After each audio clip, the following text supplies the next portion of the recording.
Oh, il y en a un qui l'emporte. Sébastien Ernaud. La victoire des petits.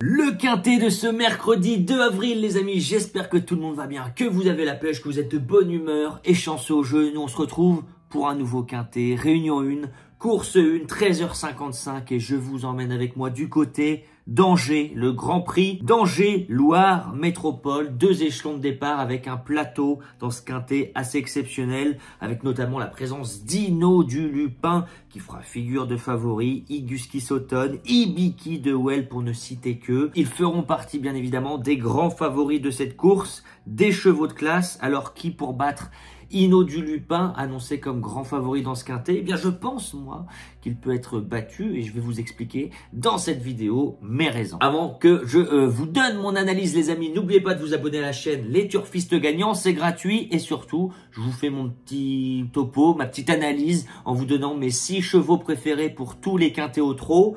Voilà, ça faisait un bon bout de temps qu'on n'avait pas fait de vidéo depuis vendredi dernier. D'ailleurs, vendredi dernier, merci pour tous vos messages, les amis. J'ai vu quelques beaux tickets par mail. Un grand bravo à vous. J'ai vu des multi en 4, en 5. Voilà, donc si vous jouez, c'est seulement grâce à vous. Si vous gagnez, moi, je suis juste là pour donner mon analyse. Il n'y a rien de sûr aux courses, on le sait bien.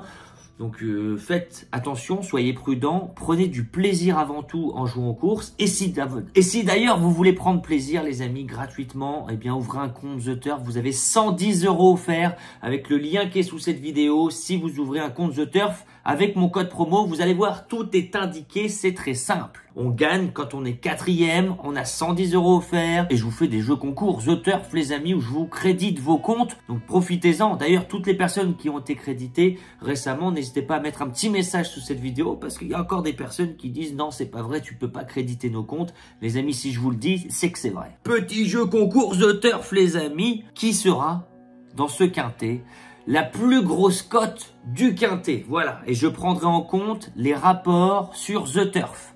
Donc pas PMU, sur The Turf. Qui sera la plus grosse cote de ce quintet? J'attends vos réponses en commentaire. Je rappelle que le quintet, c'est bien dans les 5 premiers. Donc qui sera la plus grosse cote parmi les 5 premiers de ce quintet? Et moi, les amis, eh bien, je pars en tête avec un cheval que j'ai en note récemment. Je vais vous lire même ma note de sa plus récente prestation. C'était du côté de Vincennes et j'ai noté dernier dans une course sans train / gagnant moral. De qui je parle? Je parle évidemment de ce 10 Iguski Sauton. Alors, est-ce que Iguski Sauton, avec Mathieu Abrivard aux manettes qu'il connaît, peut prendre sa revanche sur Ino du Lupin? Parce que Ino du Lupin, la dernière fois qu'ils se sont affrontés, c'était à Bordeaux, c'était corde à droite. Et c'était Ino du Lupin qui avait remporté la course. Pourquoi on peut le battre aujourd'hui? Parce qu'on est en forme, comme je viens de le dire. On vient de bien courir à Vincennes. On revient corde à droite. Ça va lui faire du bien à Iguski Sauton de revenir corde à droite. Sa dernière prestation corde à droite, c'était à Bordeaux, 2e d'Ino du Lupin. Mais avant, c'était à Toulouse, 1er. Saint-Galmier, 1er. On aime bien sortir de l'hippodrome de Vincennes. On sait partir vite. On est en forme. Il y a beaucoup d'atouts dans son jeu et j'ai envie de dire bien, que je serais très déçu, bien évidemment, que ce 10 sorte des 3 premiers, car il a tout de même énormément d'atouts dans son jeu. On enchaîne avec mon second préféré, les amis. Mon second préféré qui sera le 12, Greco Bello. Et oui, Jean-Paul Marmion peut en cacher un autre. Pourquoi je le mets si haut? Pourquoi je le mets devant Ino du Lupin? Parce que Greco Bello, il est fiable en course. Il vient de montrer une ligne droite assez magnifique dans un récent quintet du côté de Laval où on avait ce jour-là mis d'accord Kamehameha dans les ultimes battues. Kamehameha, cheval de 5 ans estimé. Deuxièmement, quand on regarde sa musique, il est vrai qu'on ne peut rien lui reprocher, tout le temps dans les 4 premiers. Et j'ai même noté une statistique que j'ai vue nulle part ailleurs. J'ai noté que corde à droite, quand on est déféré des 4, c'est 7 sorties, 7 fois dans le quintet, 7 fois dans les 5 premiers. Les chiffres restent les chiffres, on en fait ce qu'on veut, mais on a 100% de réussite corde à droite, déféré des 4 et ça sera le cas aujourd'hui. Alors, j'en attends évidemment une excellente prestation. Franck Nivard l'avait déjà mené il y a longtemps, hein, une seule fois, et je crois qu'ils étaient ensemble montés sur le podium. L'écurie de Jean-Paul Marmion, toujours redoutable, toujours redouté, toujours compliqué à faire sans, bien évidemment. Quand on regarde la réussite de Jean-Paul Marmion, c'est assez incroyable. Tout le temps là. Peu de chevaux fautifs. Donc on va lui faire une place à ce 12 Greco Bello. Avant que je continue les amis, n'oubliez pas, comme je vous l'ai dit, d'ouvrir un compte The Turf, de participer en commentaire au jeu concours The Turf. Si vous voulez ouvrir un compte, c'est facile, c'est sous la vidéo. Et si vous voulez pas ouvrir de compte les amis, participez quand même avec nous. Je vous attends en commentaire, je regarderai s'il y a de bons turfistes parmi nous. J'enchaîne avec le grand favori, évidemment, le 16 Hinaut du Lupin. Pourquoi je le mets seulement 3e? Eh bien, j'étais à Vincennes le 11 janvier.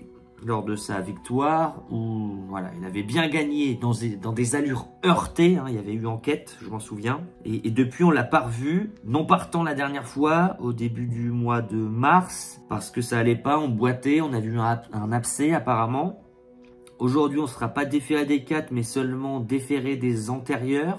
On ne l'a jamais vu dans cette configuration. C'est quand même une grosse rentrée de 2 mois, durant laquelle on a eu quelques problèmes. Ça reste le cheval de classe du lot. Donc il est très compliqué de faire sans, mais n'oublions pas tout de même qu'il y a ce petit point d'interrogation, hein, les amis. Petite boiterie début mars, déclaré non partant. La dernière fois, lors de sa victoire à Vincennes, enquête sur ses allures. Voilà, on n'était pas top. Et souvenez-vous même, si on remonte un peu plus loin, dans la finale du Grand National du Trot, le 1er décembre, il y avait eu enquête également. Attention tout de même à ne pas faire de ce 16 Hinaut du Lupin un lauréat facile, couru d'avance. J'espère que vous comprenez mon analyse. En tout cas, c'est mon analyse. Je resterai tout de même un petit peu prudent sur ce 16 Hinaut du Lupin qui, pour moi, peut être battu. Et puis, en 4e position, eh bien, le 13, Ibiki de Well avec Éric Raffin. L'entraînement Leblanc en attendait une bonne rentrée du côté de Caen sans plus. Et on a été agréablement surpris. Ibiki de Well qui, ce jour-là, était devancé par Hawaii Pont-Vautier, mais devancé un certain Isoar Vedake. Alors, tout ça est à prendre un petit peu avec des pincettes parce que dans ce genre de course à Caen, il y a beaucoup de chevaux qui sont seulement à 60% de leur capacité. Mais la rentrée était tout de même bonne, Éric Raffin était content et Éric Raffin revient au sulky. C'est dire si voilà, il y a quand même un certain degré de confiance dans l'entourage, sinon on ne ferait pas appel à Éric Raffin qui aurait pu en mener un autre, pourquoi pas. En tout cas, voilà, vous l'aurez compris, les favoris pour moi devront faire l'arrivée dans ce quintet. Et d'ailleurs, j'ai regardé le passé de la course dans son ensemble, les favoris se taillent souvent la part du lion.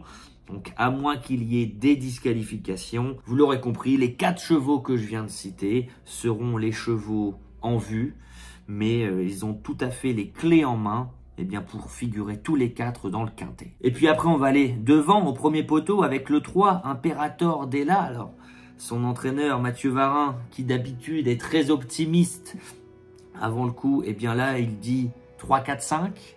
On aimerait être 3, 4, 5. Donc moi, j'entends 5e. Je vois plus la 5e place pour Imperator Della. Il lui manquera peut-être la vraie course avant d'arriver à 100%. On revient corde à droite, une corde qui nous correspond. Du côté d'Argentan, pour sa rentrée, on n'a pas vu grand-chose, mais c'était Ferret, c'était sa première course de rentrée. Bon, là, on met Moustique au sulky, Anthony Barrier, on sera déféré des 4. On part en tête. Voilà, je suis obligé de le mettre. On est obligé de le mettre au moins dans un champ réduit, parce que le vrai Imperator Della en partant en tête possède une toute première chance. Pour compléter la sélection, on va essayer le coup du fou, parce que s'il y a une grosse cote dans ce quintet, c'est qu'il y aura eu des disqualifications de chevaux en vue. Et si tel est le cas, le 6, Heliossi, peut venir créer la surprise du quintet. On l'avait vu du côté de Caen pour sa rentrée très bien se comporter, disqualifié après enquête. Selon Sébastien Hardy, peut-être que c'était pas mérité cette disqualification. Ensuite, du côté d'Argentan, on a fini proprement sans plus en retrait. Mais aujourd'hui, on revient corde à droite, déféré des antérieurs, ce qui peut nous laisser croire que le cheval est un peu mieux. Évidemment que la forme de l'écurie Hardy est sujette à caution. Quand on regarde, c'est vrai que c'est pas très beau. On est au mieux 5e, 4e, 6e, 7e, 8e, 9e, plutôt que 1, 2, 3, 4, 5. S'il y a des disqualifications de chevaux en vue, le 6, Eliossi, peut venir créer la surprise. Je récapitule ma sélection, mais avant les amis, n'oubliez pas, le jeu concours The Turf, dites-nous en commentaire qui sera selon vous la plus grosse cote du quintet. Voilà, et je prendrai en compte les rapports sur The Turf. Donc inutile de me dire, oui mais sur PMU, sur The Turf les amis. Si vous n'avez pas de compte The Turf, ouvrez un compte The Turf. Le lien est sous la vidéo avec le code promo qui sera indiqué. Vous avez 110 € offerts. N'oubliez pas le code promo parce que si vous oubliez le code promo, ça ne marche pas. Je pars en tête avec le 10. Guski Sautonne en forme. Mathieu Abrivard. On sort de Vincennes avec des ambitions. L'opposition viendra du régulier Greco Bello, le numéro 12, qui sort rarement des 4 premiers. Et puis le 16, Hino du Lupin, le cheval de classe du lot, même s'il y a un petit point d'interrogation sur son degré de forme. On complétera la sélection ensuite avec le 13, Ibiki de Well, qui a fait une rentrée encourageante du côté de Caen. Le 3, Imperator Della. Il lui manquera certainement une course pour rivaliser en pareille compagnie. Et si des déceptions étaient à prévoir dans ce quintet, le 6, Eliossi, pourrait venir pimenter les rapports. Voilà les amis, j'espère que cette vidéo vous a plu. Sur ce, je n'ai plus qu'à vous souhaiter vraiment beaucoup de chance au jeu. Et on se dit à plus tard. Ciao.